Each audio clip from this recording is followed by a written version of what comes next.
कि लालू प्रसाद यादव जी पे, राबड़ी देवी जी पे, तेजस्वी यादव पर भ्रष्टाचार के गंभीर आरोप है, इसलिए कार्रवाई होनी चाहिए। आज जब कार्रवाई हो रही है तो ये जो भ्रष्टाचारी हैं, प्रथम दृष्टया जिनको न्यायालय से ना इनका मामला निरस्त हो रहा है, ना कई ऐसे मामले हैं जहां बेल भी नहीं मिल रही, तो आपको यह बताना चाहिए कि आज आप तथ्यों पे बात क्यों नहीं कर रहे। अगर आप लोगों का कहना यह है कि राजनीतिक द्वेष से ये मामले हो रहे हैं, तो फिर यह बताइए कि न्यायालय जाके ये सारे जो मुकदमे हैं इनको निरस्त क्यों नहीं कराते हैं। और देखिए, विरोधाभास एक और है। मनीष सिसोदिया की गिरफ्तारी हुई। जब यह गिरफ्तारी हुई तो कांग्रेस ने इस गिरफ्तारी का स्वागत किया। उसने कहा यह ठीक गिरफ्तारी है। जनता कह रही है कि ये कैसे मापदंड हैं जिसमें ये भ्रष्टाचारी कहते हैं मेरा भ्रष्टाचार बहुत अच्छा है, इस भ्रष्टाचार में कोई गलती नहीं करी, और दूसरे का भ्रष्टाचार खराब है, इसके खिलाफ कार्रवाई कर दो। क्या यह कोई पैमाना हो सकता है?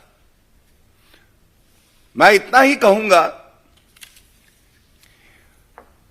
पुराना कांग्रेस सरकार का समय था, न्यूज़पेपर खोलिए केवल घोटाला, 2G घोटाला, 122 स्पेक्ट्रम के लाइसेंस सर्वोच्च न्यायालय ने रद्द किए।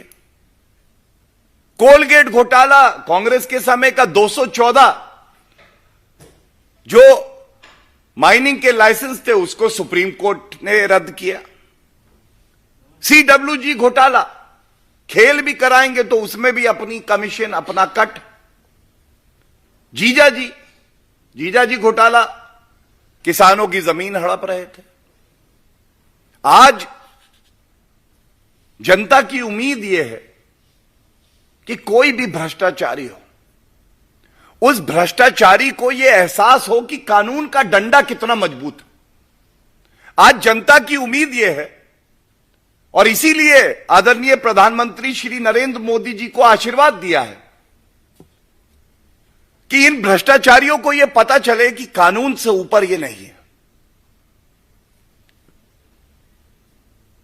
और सबसे बड़ी बात है, जनता की यह उम्मीद है, जो भ्रष्टाचारी ये सोचते हैं कि भ्रष्टाचार मेरा जन्म सिद्ध अधिकार है, तो जनता कह रही है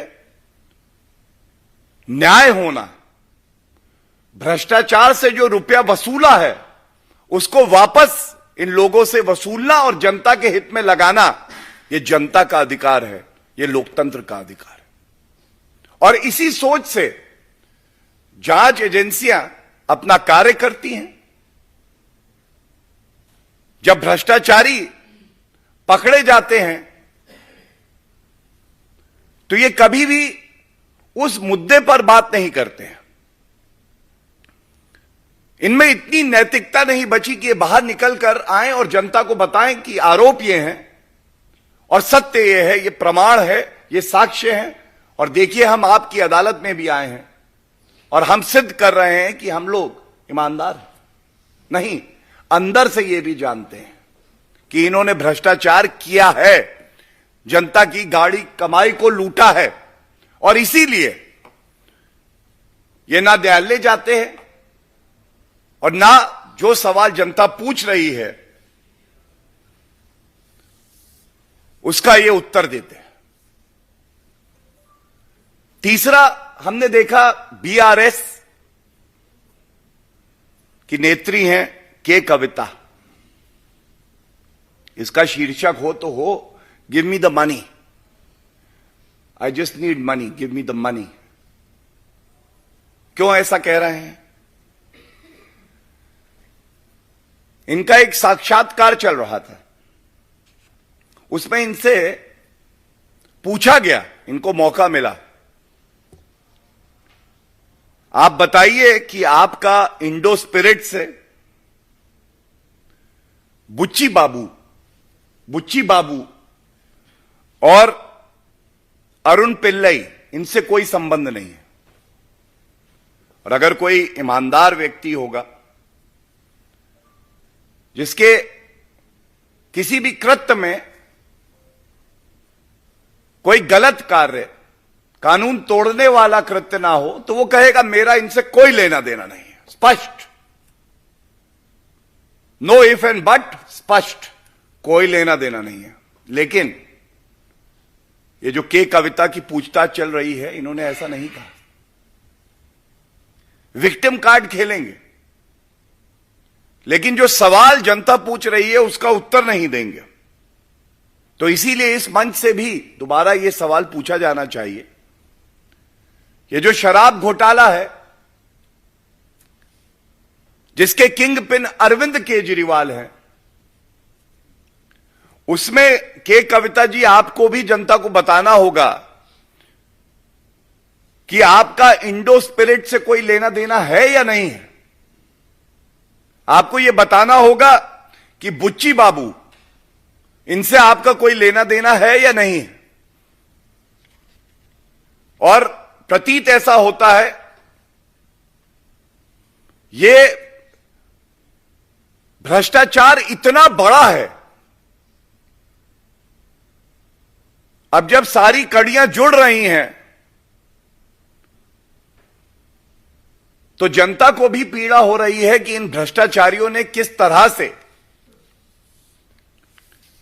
जनता को लूटा है और अपनी तिजोरियों को इन्होंने भरा है। मैं बिल्कुल स्पष्ट कर दूं, कोई भी भ्रष्टाचारी हो, वो कानून से ऊपर नहीं है। कानून अपना काम करेगा और इतनी मजबूती से करेगा कि हर भ्रष्टाचारी को कानून से डर लगे कि अगर हम 1 रुपए की भी भ्रष्टाचारी दिखाएंगे तो जेल की सलाखों के पीछे जाएंगे। धन्यवाद।